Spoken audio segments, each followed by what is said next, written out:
নমস্কার। জীবনে যখন হতাশ আসে, যখন চারদিকের পরিস্থিতি অন্ধকার মনে হয়, তখন ভগবান শ্রীকৃষ্ণের এই কয়েকটি বাণী মানুষের মনের সব ক্লান্ত দূর করে দেয়।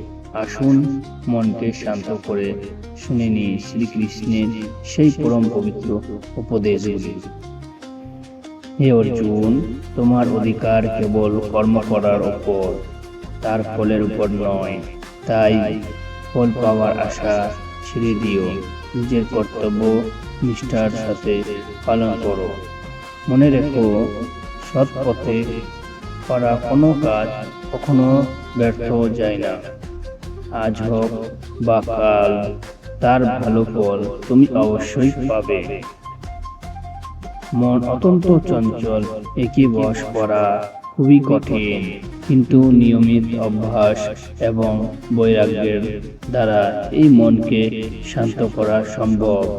মানুষের মনের ইচ্ছা পূরণ না হলে বুকের ক্রোধ বা রাগের জন্ম হয়, আর এই রাগ মানুষের বুদ্ধি নষ্ট করে দেয়, যা তাকে সম্পূর্ণ ধ্বংসের দিকে নিয়ে যায়।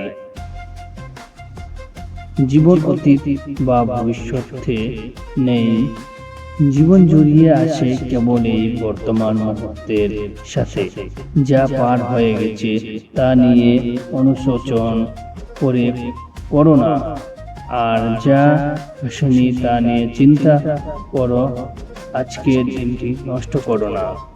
পরিবর্তনের এই সংসারের নিয়ম, যা আজ তোমার কাল তা অন্য কারোর ছিল, আর পরশু তা অন্য কারো হয়ে যাবে। ঈশ্বর তোমাকে অনন্য করে তৈরি করেছে, তাই অন্যের মতো হতে গিয়ে নিজের আসল অস্তিত্ব হারিয়ে ফেলো না।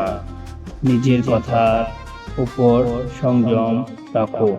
জীবনে এতটাই বেশি কথা বলো না যাতে মানুষ তোমার থামার অপেক্ষা করে, বরং ততটুকু বলো যাতে মানুষ তোমাকে আবারও শোনার জন্য বেকুল হয়ে ওঠে।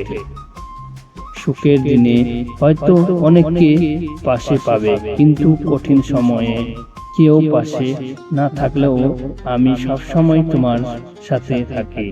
যখন মানুষ নিজের ভেতরের অহংকার বা অহমিকা ত্যাগ করে আমার শরণাপন্ন হয়, আমি তাকে সমস্ত কষ্ট, দুঃখ এবং পাপ থেকে মুক্ত করে দিই।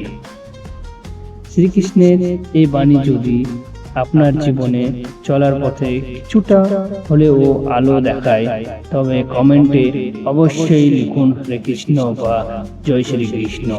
ভিডিওটি ভালো লাগলে একটি লাইক দিন এবং এই রকম সুন্দর ভিডিও নিয়মিত পেতে চ্যানেলটিকে সাবস্ক্রাইব করতে ভুলবেন না। সবাই ভালো থাকুন, সুস্থ থাকুন। রাধে রাধে।